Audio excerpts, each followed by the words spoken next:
नमस्कार दोस्तों, आप सभी का स्वागत है ट्रू सोशल 2.0 पर।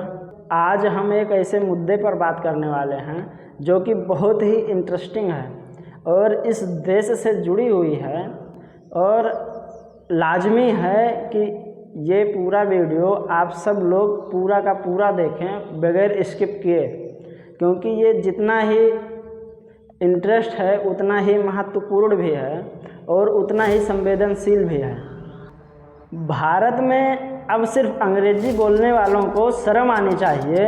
ये शब्द किसी सोशल मीडिया ट्रोल ने नहीं कहे, ये बयान किसी राष्ट्रवादी युद्ध संगठन का नहीं है, बल्कि ये शब्द निकले हैं देश के गृह मंत्री अमित शाह के मुंह से। गृह मंत्री अमित शाह के मुताबिक क्या कुछ दिनों बाद भारत में अंग्रेजी बैन कर दी जाएगी या फिर भारत में सिर्फ अंग्रेजी बोलना अपराध माना जाएगा? कुछ दिनों बाद शिक्षित होना शर्म की बात हो जाएगी? और अगर ऐसा है तो सबसे पहले पार्लियामेंट और सुप्रीम कोर्ट को शर्म आनी चाहिए।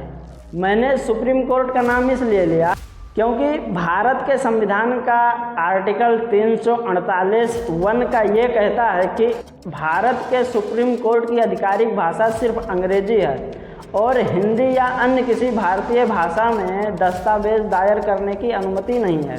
मतलब कि सुप्रीम कोर्ट में ना तो आप हिंदी या किसी अन्य भाषा में याचिका दायर कर सकते हैं, ना ही आप किसी हिंदी या किसी अन्य भाषा में बहस कर सकते हैं, और वकालतनामा भी आपको अंग्रेजी में ही रखना पड़ेगा। हालांकि वर्ष 2019 में गृह मंत्री अमित शाह ने यह बात उठाई थी कि न्याय की भाषा भारतीय भाषाओं में होनी चाहिए, लेकिन सुप्रीम कोर्ट इस मुद्दे पर अब तक कोई बदलाव नहीं किया है। तो इस हिसाब से सबसे पहले शर्मिंदा सुप्रीम कोर्ट को ही होना चाहिए। और पार्लियामेंट का नाम मैंने इसलिए लिया क्योंकि पार्लियामेंट में भी जो बहस होती है तो वहाँ पे जो सांसद होते हैं उनमें से कुछ सांसद अंग्रेजी में ही बहस करते हैं। जैसे हमारे देश की वित्त मंत्री निर्मला सीतारमण जी को ले लो, वो चाहे शपथ समारोह हो या फिर पार्लियामेंट में बहस, वो ज़्यादातर अंग्रेजी में ही बोलती हैं। तो इस हिसाब से किसको शर्म आनी चाहिए? पार्लियामेंट में बैठे लोगों को या सुप्रीम कोर्ट में बैठे लोगों को या फिर उन शिक्षित लोगों को जो विदेश से पढ़कर भारत में आए हैं?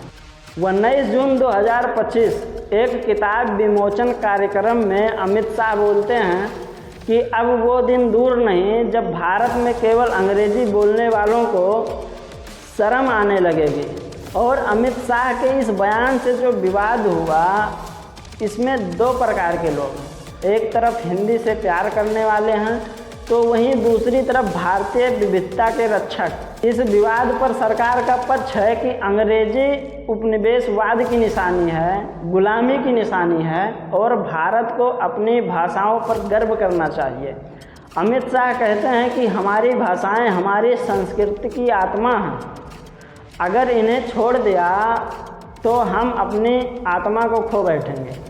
अब इस बयान पर देश के कुछ बड़े बड़े नेता हैं जैसे ममता बनर्जी, राहुल गांधी, एम.के. स्टालिन, इन लोगों का कहना है, इन लोगों का सवाल है कि जिस प्रकार से अमित शाह हिंदी की बात कर रहे हैं, क्या वो गर्व की बात है या फिर धीरे धीरे सारे राज्यों पर हिंदी थोपने की साजिश? तमिलनाडु कहता है कि अगर हम तमिल भाषा छोड़ देंगे तो हमारी पहचान क्या रह जाएगी, और पश्चिम बंगाल कहता है कि हम रविंद्रनाथ टैगोर की भाषा क्यों छोड़ें, अमार सोनार बंगला। और भारत के पूर्वोत्तर राज्य पूछ रहे हैं कि क्या हम कभी भारतीयों में गिने भी जाएंगे या नहीं, या हमको चाइनीज ही कहा जाएगा। और यही है असली भाषाई युद्ध। गृह मंत्री अमित शाह के बयान से सबसे बड़ा सवाल यह उठता है कि क्या अब अंग्रेजी बोलना, अंग्रेजी सीखना सबसे बड़ा गुनाह है? तो मेरा मानना है कि नहीं, अंग्रेजी एक औजार है, अंग्रेजी कोई गुलामी नहीं। अंग्रेजी ने ही हमें वैश्विक मंच पर जगह दिलाई। इसी अंग्रेजी में हमारे वैज्ञानिकों ने इसरो को नई ऊंचाइयां दी। और इसी अंग्रेजी ने भारत के तमाम छात्रों को पूरी दुनिया में नाम दिलाया। तो अगर इन सबको जोड़कर देखा जाए तो क्या हमें गर्व नहीं होना चाहिए कि हम हिंदी, तमिल, बंगाली और संस्कृत के साथ साथ अंग्रेजी भी बोल सकते हैं।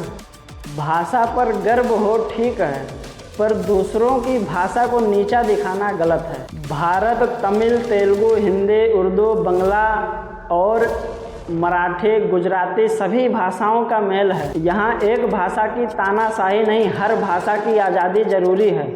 जिस प्रकार माँ के ममता की कोई भाषा नहीं होती, उसी प्रकार भारत 140 करोड़ बच्चों की माँ है और वो बच्चे अलग अलग भाषाएं जानते हैं, अलग अलग माहौल में पले हैं और अलग अलग भाषाएं बोलते भी हैं। तो अगर उन पर किसी दूसरी भाषा का दबाव दिया जाएगा तो उनको कैसा लगेगा और क्या ये ठीक है या फिर गलत है, इस चीज़ का जवाब आप लोग कमेंट में ज़रूर दीजिए। जय हिंद, जय भारत।